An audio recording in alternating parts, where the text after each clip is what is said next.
Hello, and welcome to a presentation by the Family First Frontier on the effects of COVID-19 on the mental health of children within the United States. This research seeks to explore the challenges related to COVID-19, including social isolation and increased social media use on children within the United States. This is an unprecedented time for America and the rest of the world as we're dealing with a year-long pandemic. What we know so far is that 10.5% of children in China reported issues with mental health during the COVID-19 pandemic restrictions, with high schoolers showing a greater significance in their condition than primary school.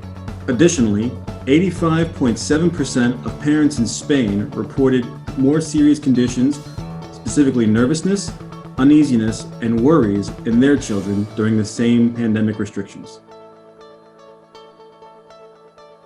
When we look at social media use as a variable, we noted that a 10.5% increase in use rates was seen across the population in July of 2020.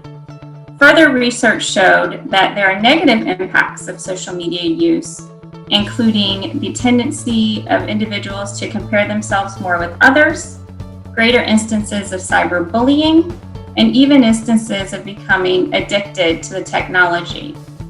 In some cases, the types of engagement also leads to increased social isolation of the user. On the flip side, social media can also have some positive impacts, providing individuals access to expert health information, providing emotional support through communication groups, establish ways of building community, serve as a great form of self-expression, and help develop relationships. As we look further into linkage between both social media and social isolation, we see that there can be both increases and decreases in social isolation related to use cases of social media. There are multiple gaps in this research. For starters, we don't know how mental health and its triggers vary among the different populations and how each population can best mitigate it. Additionally, we do not know the mental health status both during and before the COVID-19 pandemic and its related lockdowns of Black, Latino, and immigrant communities who have higher rates and more fatalities. As we looked through the literature and identified some areas for further research, obviously the impact and hardships that individuals are facing during the COVID pandemic and their impact on the future view of the world is an important area for exploration. Additionally, looking at how the coordination of health services within the community and partnerships that can be formed to ensure positive mental health experiences during the pandemic are another area.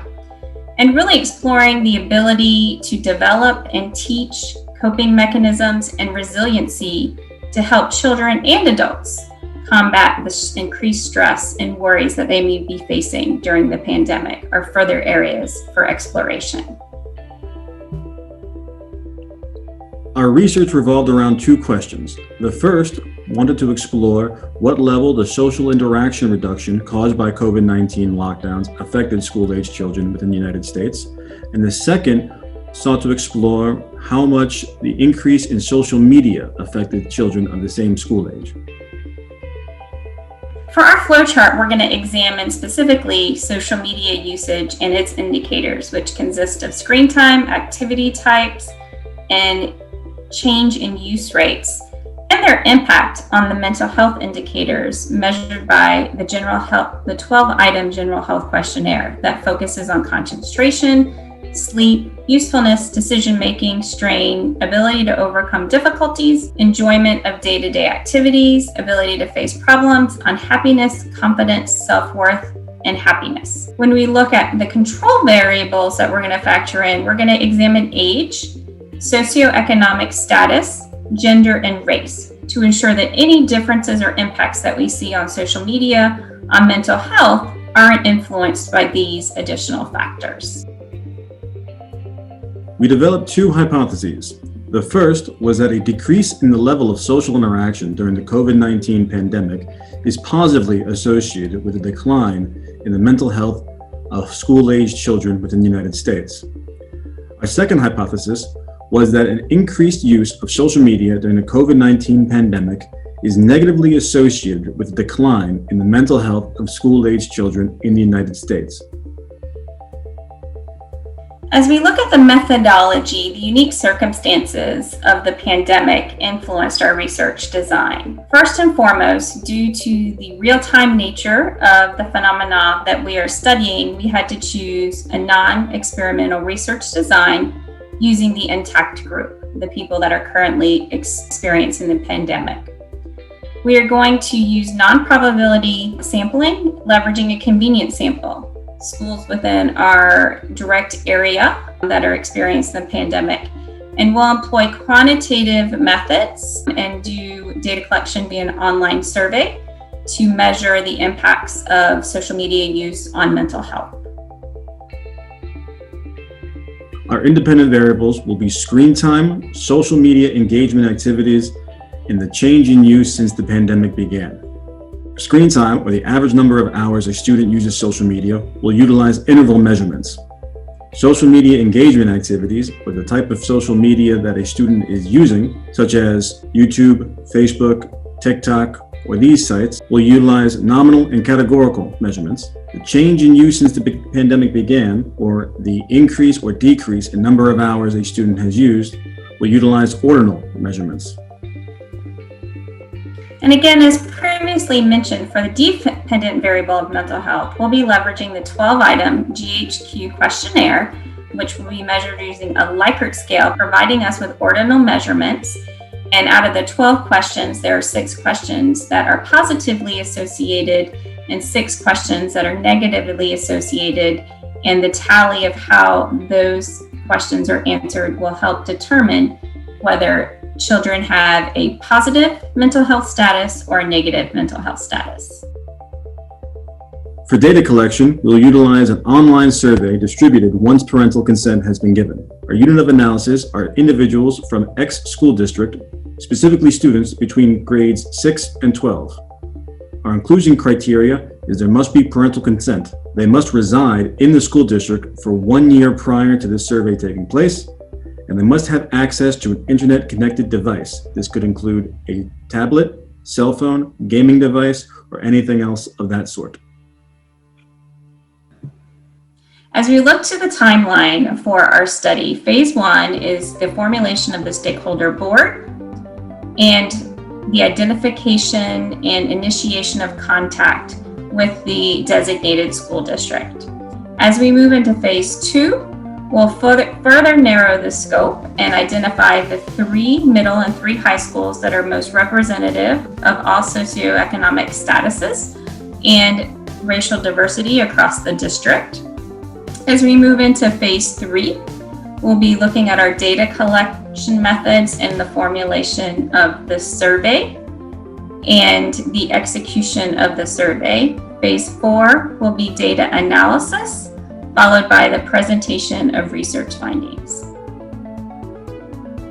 The concept of mental health is defined leveraging the 12 related indicators appearing on the GHQ-12 questionnaire to ensure construct validity. It is a time-tested method of measuring mental health all over the world and in both adults and children. As we look to the reliability of our study, we're going to leverage both split half methods. That's where they use 2 or more items to measure the same concept. We'll see that with social media use within the survey, as well as measures on the GHQ. And we're using established measures, which have been proven reliable in other research studies. So the measures that come out of the GHQ portion of the survey, as well as comparisons with other social media use indexes, such as addiction ratings that are tied to frequency of social media use. Our study will follow the 3 fundamental principles of ethical execution. First is respect for the person. For our research, we'll be ensuring parental consent for the student who is being surveyed. Our second principle is beneficence. If any student wishes to withdraw from the survey, they are free and willing to do so. The third principle, with justice, will be ensured by using a variety of students from multiple socioeconomic backgrounds. This way, no particular section of student is being taken advantage of, and additionally, this research will be applicable to students from multiple different backgrounds. This research has several key facets of importance.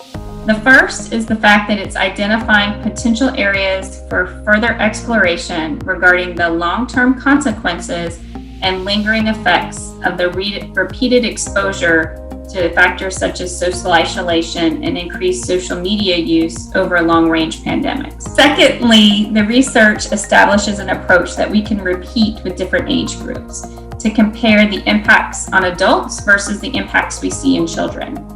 We can spread these across geography and even dive deeper into longitudinal studies to see what those impacts are over time. Ultimately, the goal of this research is to help the development of interventions to support the stability of mental health during future pandemics, so that individuals can maintain a healthy status during challenging times.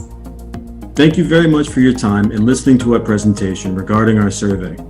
If you would like to know more, you can reach out to us at any of the contact information provided along with this presentation. And we look forward to hearing what you have to say. Thank you very much. Have a wonderful day.